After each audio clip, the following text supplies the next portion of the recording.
The soldiers now had charge of Jesus. Carrying his own cross, he went out of the city to a place called Skull Hill, in Hebrew, Golgotha. As they led him away, they laid hold of Simon of Cyrene, the father of Alexander and Rufus, who was coming in from the country. On him they laid the cross, that he might bear it after Jesus. Following him was a great company of people and of women who bewailed and lamented him.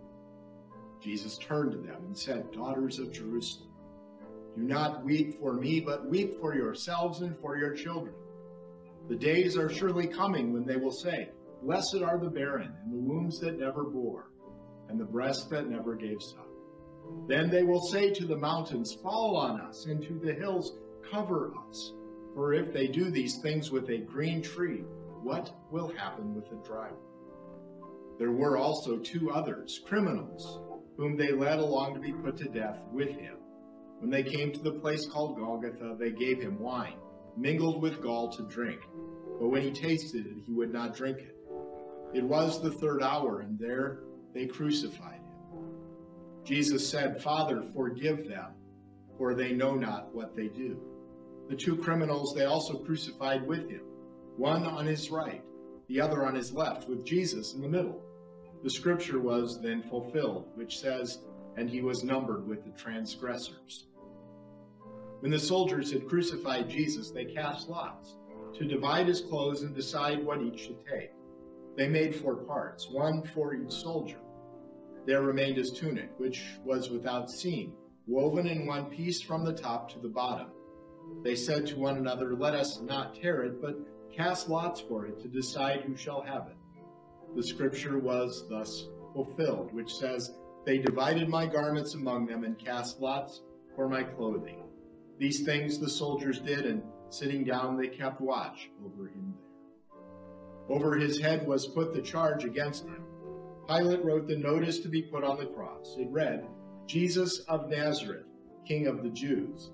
The title was read by many of the Jews, for the place where Jesus was crucified was near to the city, and it was written in Hebrew, Greek, and Latin.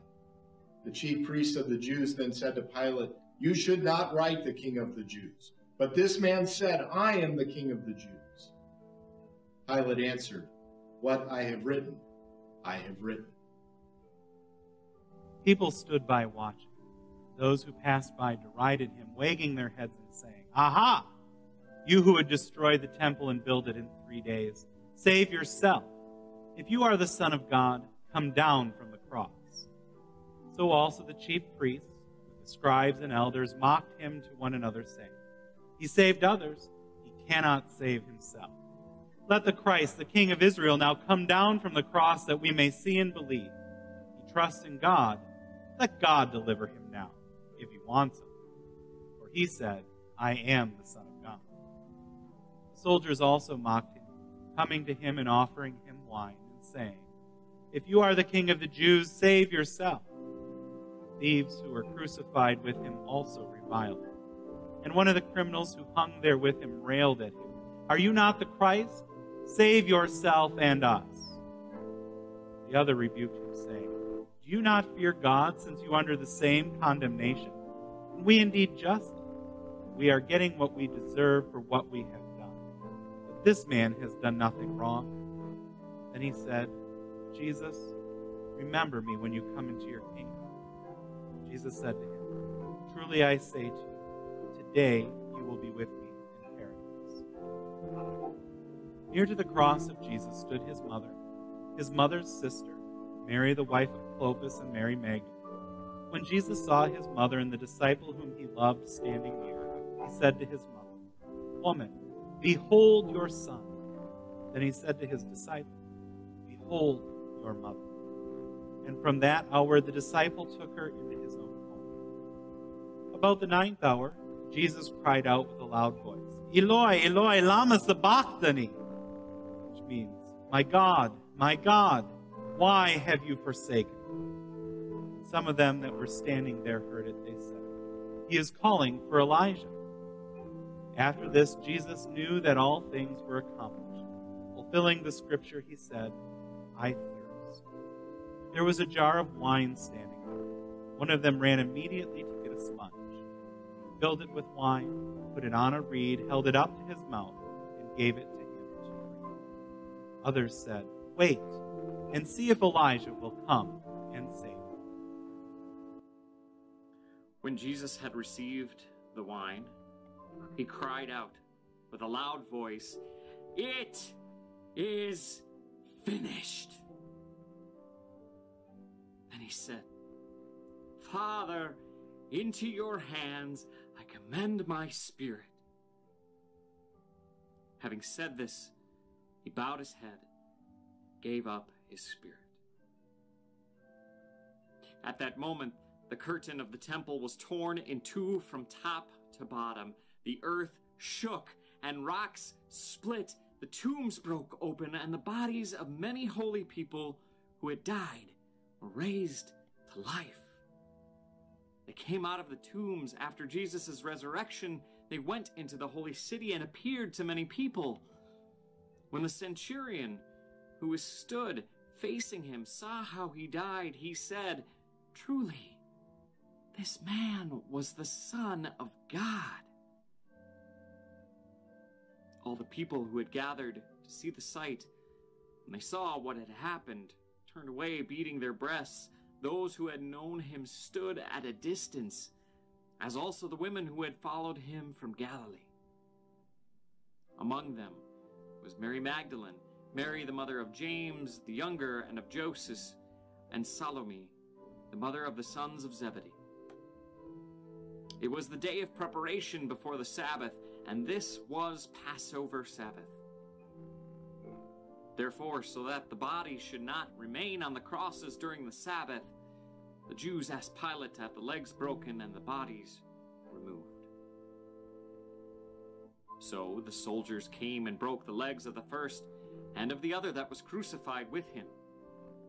But when they came to Jesus and saw that he was already dead, they did not break his legs.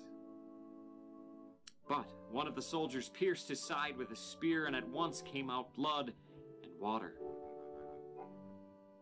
One who saw it is our witness, and his testimony is true. He knows that he tells the truth, that you also may believe. These things were done, that the scripture should be fulfilled, not one of his bones shall be broken. And again, another scripture says, they shall look on him whom they pierced. By this time, evening had come. A respected member of the council, Joseph of Arimathea, was one who was looking for the kingdom of God, a good and righteous man who had not consented to their purpose indeed. He was a disciple of Jesus secretly, for he feared the Jews. Now he took courage and went to Pilate and asked for the body of Jesus. Pilate was astonished that he could be already dead. He called for the centurion and asked him whether Jesus was already dead. When he was assured by the centurion that it was so, Pilate granted Joseph the corpse and commanded that it be given over to him. Joseph bought a fine linen and came and took the body of Jesus. Nicodemus came also, bringing a mixture of myrrh and aloes about 100-pound weight. It was he who had first come to Jesus by night. They then took the body of Jesus and wrapped it in linen cloths with the spices, as is the burial custom of the Jews. Now in the place where he was crucified, there was a garden, and in the garden a new tomb, where no one had ever been buried. Joseph laid the body in his own new tomb, which he had hewn out in the rock, and rolled a great stone to the door of the tomb, and departed. Mary Magdalene and Mary, the mother of Joseph, were sitting there opposite the sepulchre, and saw where he was laid. Then they returned and prepared spices and ointments. On the Sabbath day they rested according to the commandment.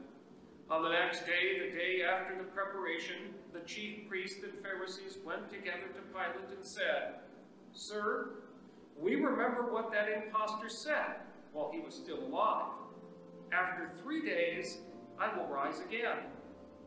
Therefore, command that the sepulchre be made secure until the 3rd day, to stop his disciples from coming and stealing him, and say to the people, he has risen from the dead, making the final deception worse than the first. Pilate said to them, "You have a guard of soldiers. Go and make it as secure as you know how." So they went and made the tomb secure, sealing the stone and setting a watch.